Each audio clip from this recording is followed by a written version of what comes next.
Welcome sa part 1 ng ating weekend charting. At again, sa Facebook tayo nag-poll ngayon. No?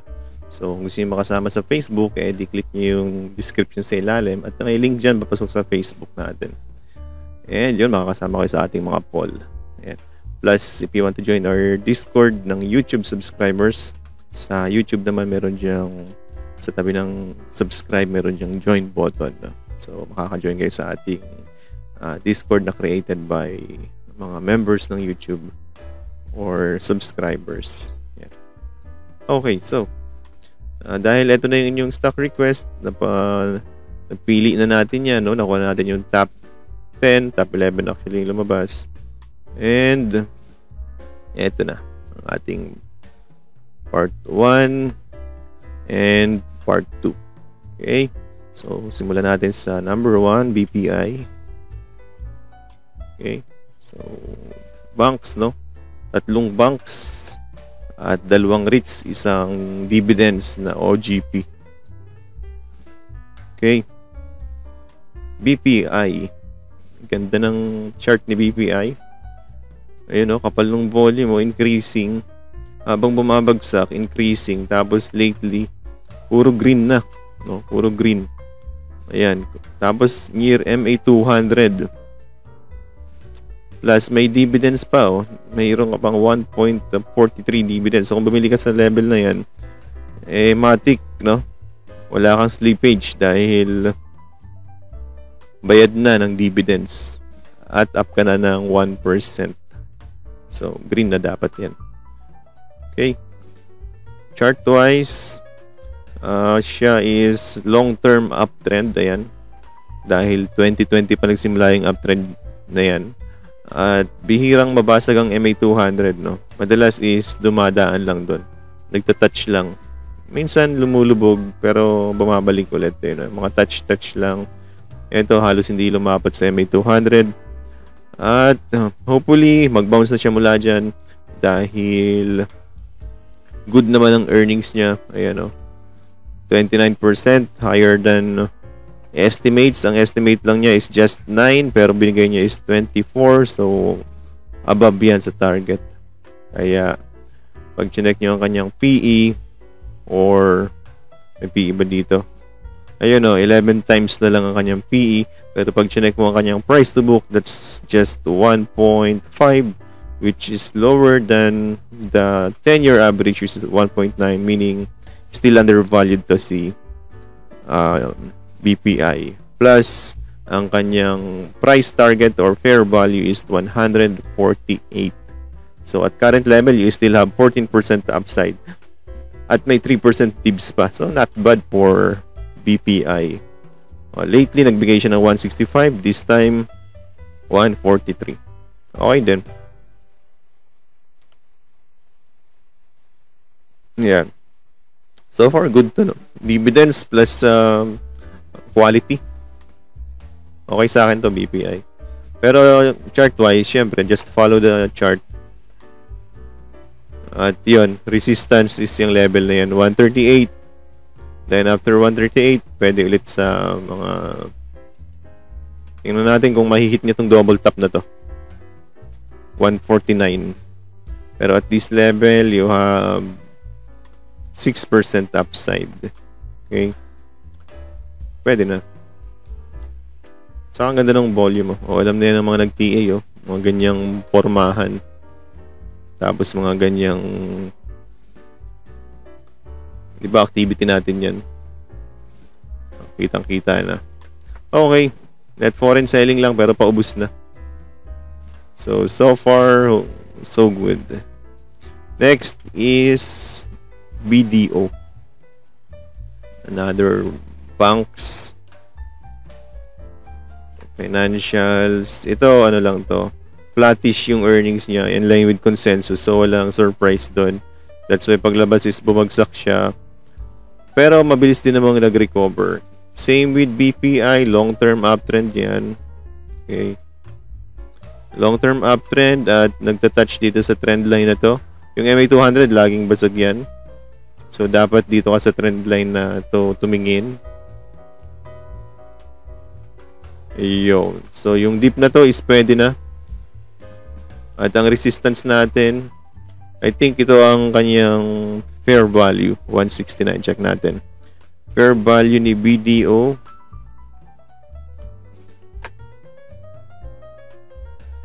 186. So, pwedeng lumampas. 186.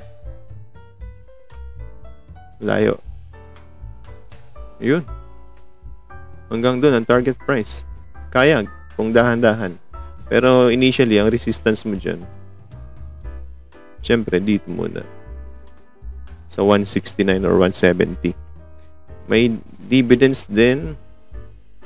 Mababa lang ito magbigay ng dividends. Pero pag in-average mo pala, 3% din o sama rin nyo. Kasi nga every quarter. So, 0.6. Wala pa yan. 0.6. Ito, 0.7. So, 1% na yun. 1% plus 1.2. 2.3. Wala. Mababa. Baka, ano lang to, round up. No? Above 2% lang. Ayan. Kung gusto nyo ng BDO. Pero dapat dito sa trend line na to. At kung gusto mo ng BDO, medyo late na. Kasi dito ang bilihan. Actually, nakabili ako dyan eh. Tapos sinabihan ko naman sila na magbenta dito. Yan, may bilog na yun. Ngayon, double tap. Let's see kung dito magte-test bago umakyat ulit. Kasi resistance yan, may guhit to. 156. Pag nabasag naman yan, pwede na i-challenge yung 169. Pero pag pinasag yan, meron ka lang 8%. Kung dito, bumagsak siya ng 149, mas maganda. Para pag rally niya, mayroon kang 12%. No? Mas maganda kung bumagsak dito at dito makabili. Malapit na pala eh. Dapat lang mag-hold, no? Like, minsan hindi nag-hold eh. Minsan dito, pupunta sa ilalim. No? Okay lang kasi range niya pa rin naman yun. Okay, so, for me, too late na kung wala kang hawak nito. Pero kung may hawak ka, hold lang at ito ang trail stop mo. Yung 150 na yan level. Kasi baka bumalik dito. Okay. Target price, mas mataas ang target. 120 or 23%. Dalawang buys. And still undervalued rin dahil below naman sa kanyang historical mean. Earnings, sinasabi natin, medyo halos hindi ganun kalayo sa kanyang target BDO. MBT next. Yan sinasabi ko sa inyo na minsan is hindi na hold. Gaya nito, nananakot, no? Ito kamukha ni MBT to eh. Ni BDO, di ba? Long-term uptrend, napansin niyo, pare-pares yung tatlong banks. Ito, bumagsak parang si BDO, di ba? Tapos nag-rally. So, yung mga guhit na yan, naka-trade rin tayo dyan, no? Isang buong play yan. Mula doon hanggang doon. So, 12%. Pero, ito yung kanyang resistance, di ba? O same ni BDO, di ba? Ngayon, minsan, hindi siya nag-hold dahil may mga whipso na gano'n, no? Para yung bumibili, wini-whipso nila. Pero itong isang to, maganda kasi na-close sa taas, no? Ginap up. Ayan. Tsaka yung pagkaka-dip niya, sakto dun sa trend line. So, yan. Malamang, minsan, pag bumili ka dito, pwede kang ma-whipso dun sa mga ganyang level. Pero, pwedeng tingnan yung trend na mas mahaba at dun ka mag-bid para hindi natatakot. Or, pwede ka namang mag-bid kunyari sa, let's say, 75. Pero ang cut mo dito, dapat sa malalim. 70. Malaki nga lang yung risk. Pero, ganun talaga. Okay? Target for MBT. Tingnan lang natin to. Hindi pa siya uptrend. The short term. Target for MBT is 85. 85. Yun. Pwede kang mag-target muna ng 82. Okay? Dahil pag nag-85 agad, may babasagin pang resistance. Yun. 13% upside naman. Hindi ito kasing lakas ng dalawa. Okay? Pero kadalasan, mayroon siyang magandang dividends tuwing March. At malaki yun, no? Let's see ito. 5.8 plus almost 2, edi 6.8 yun. Isang bigayan lang yun. Ito is 2.5 tsaka 1.4, o di mga 4. Okay? 135 at 236, so 3 mga 6. At yung latest 3.4 and 2.5, mga 6% din, no? At kadalasan kung napapansin nyo, no, pag nagbigay siya ng dividends, guhitan natin yung mga dividend niya. Yun. Ito pa. So normally pag nagbigay siya ng dividends, pababa na, no? Ayun, no? Pakabigay ng divs last 3 years yan, no? Pakibigay, bumagsak na kasi anticipated na magbibigay na eh. Normally yung mga ganyan, yung rally na yan yung tawag dito, disclosure, no, na magbibigay na sila. At nagrally sila, okay, bago sila mag-disclose, nagrarally na sila ng, sabihin na natin, 78 bars, 112 days. So, 30, 3, 6, 9, 12, 4 months. Okay, check natin itong isa. 4 months bago mag-declare, umakyat na. Gaya ito, nag-conso. 4 months din bago nag-declare, nag-rally na. Itong isa, yun, dito nag-conso pero hindi siya 4 months. Dito pa. 2 months lang to bago mag-declare. At ngayon, sabihin na natin ang average is 3 mula sa March. Yan, kadalasan early March. Ano na ba ngayon? So yan, kung dito pwede, 'di ba? 60, 184, pwede na 'yan. So, ibig sabihin, anytime pwede na siyang mag-accumulate yung mga dividend seeker dito para mag-play or mag-ipon para sa yield by next year. Okay? So, yun ang difference sa play ni MBT kasi nga sa tatlong to, siya yung may highest dividend dun sa tatlong banks. Okay? Siya rin ang cheapest kasi pag check mo sa book value, siya yung 0.8 lang. Pero historical niya is lang siya. 1.13. So, negative 1 SD lang. Check natin yung dalawa. Negative 1 SD. Negative 1 SD din. Video. Mali. At negative 1 SD din. So, pare-pares lang yung tatlo na currently cheap at hindi mo masasabing may mahal sa tatlong yun. No?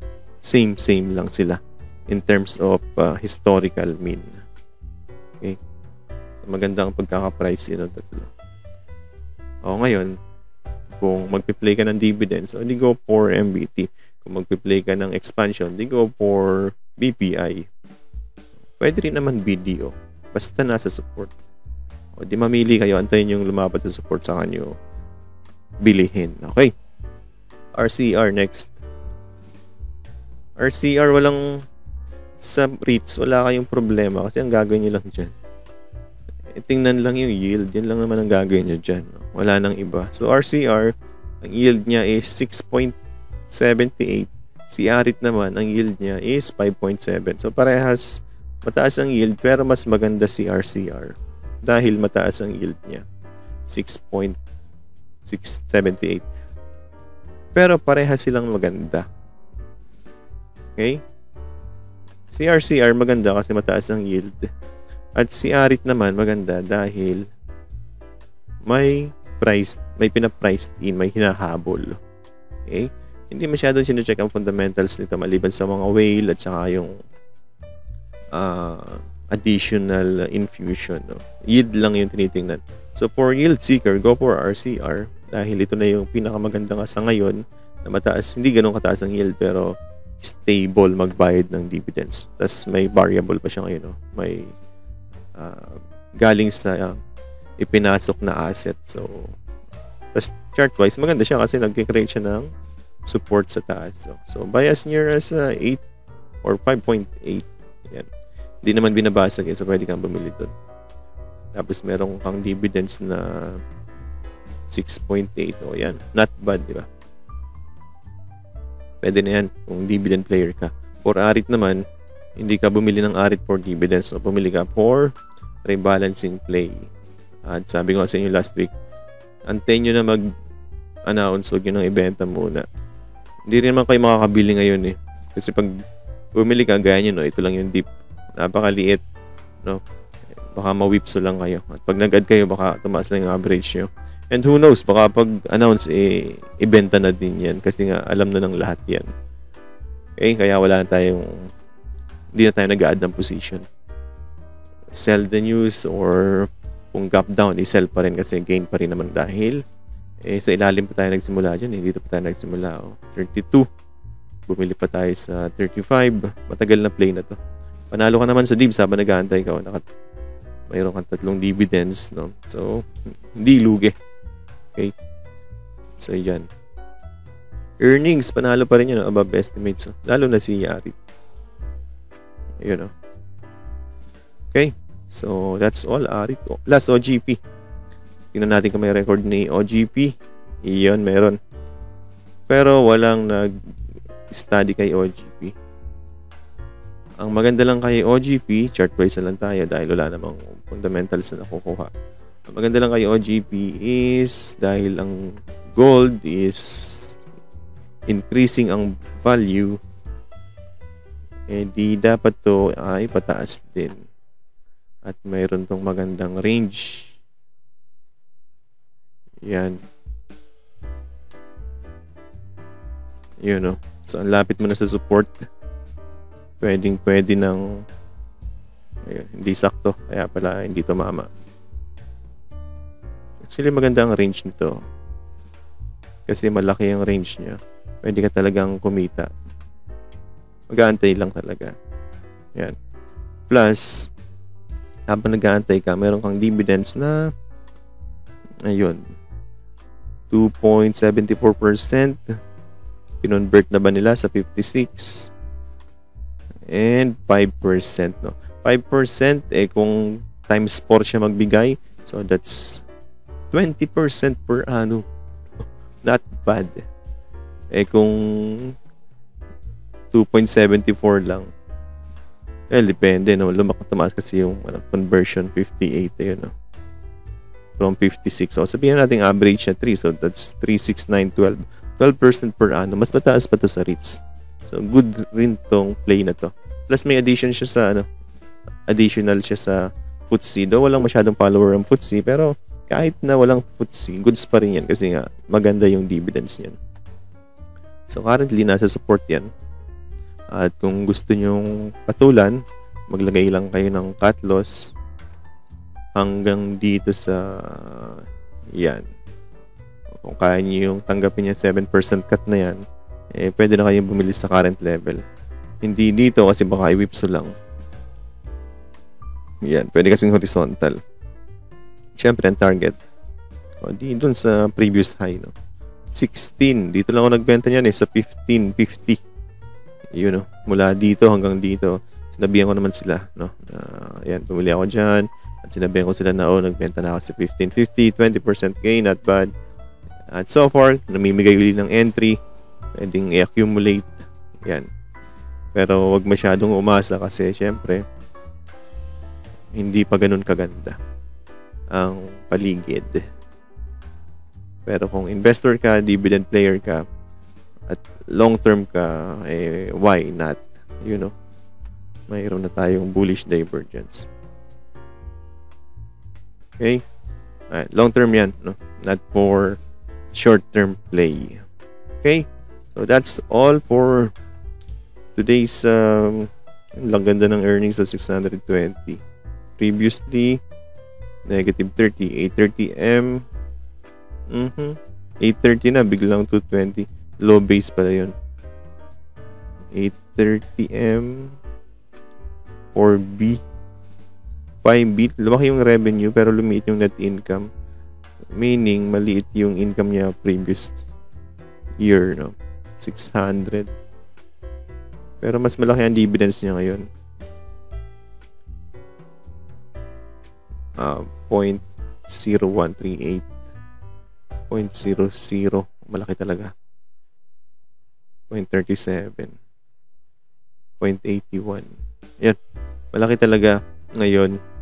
Malamang kumikita to sa spot. At kung papataas pa si gold, gaganda dapat to. Okay, kasi gumaganda naman ang price ng gold sa spot market. Okay, so yun lang. Global market pala yun. Yun lang. At mamaya, part 2 naman tayo. Yung inyong mga second liners na request.